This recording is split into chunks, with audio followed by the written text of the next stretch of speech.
I move amendments 1 to 4 as circulated in my name together. These amendments are important to ensure that all the loopholes in relation to this bill are closed. The bill, as currently drafted, provides for exceptions when it comes to advertising in relation to those points of sale and in relation to advertising on airlines. It's not clear why the government intends to keep these loopholes open at this time.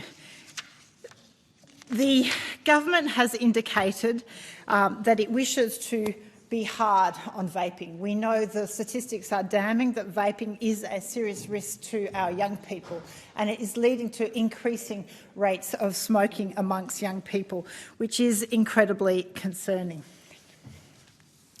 And so these amendments, while not dramatic, are nevertheless important in closing those loopholes.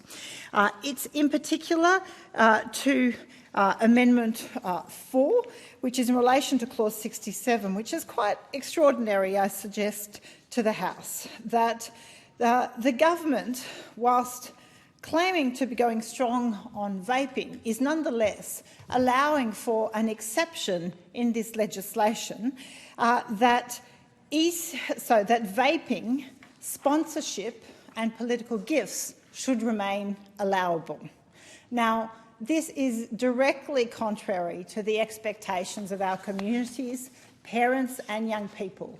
If the government feels that vaping is a sufficient health risk to our population, that we are restricting the use of nicotine and non-nicotine vapes other than for prescription, why is it allowing a loophole for political donations and gifts to be made to political parties from vaping entities?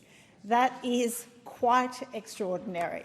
And I have put to the Health Minister that really this exception should be closed and should not be permitted. The other amendments go essentially to areas of permitted publication where there are loopholes that have been left in the legislation, and I would urge the government to close those loopholes to ensure we don't let these vaping companies that are ultimately extensions of tobacco companies to find the cracks to be able to go and market to our young people and ultimately have that negative impact on their health. Many in my electorate are incredibly concerned, especially parents of teenagers, where we know that the growing impact is incredibly concerning. As I mentioned in my previous speech, there's also concerning about the way in which this is so directly marketed to young people through cover of looking like lolly shops, through the use of colour, fun marketing, flavours. This is all very, very insidious marketing to young people, and so all loopholes must be closed when it comes to those marketing permitted publications. But in particular, I think the most important loophole that must be closed is this exception in relation to political donation and gifts. Thank you. I thank the Minister for her comments and response in relation to the proposed amendments, but I note that the Joint Standing Committee is silent on source of donations and where there should be prohibited sources of donation, in particular from sectors that make substantial harm to the health of the Australian people. Noting in that respect that we are now, the government is, despite the commitments, and I support the recommendations made from the Joint Standing Committee, but they do not address the question of why there should be an exception for political donations or gifts in relation to vaping companies. Now, these are substantially powerful lobby groups. In particular, where the only area for vaping companies left will be with prescriptions. So then we get into the pharmaceutical area. But we know these products are incredibly pervasive and damaging to the health of Australians, and in particular the health of our young Australians.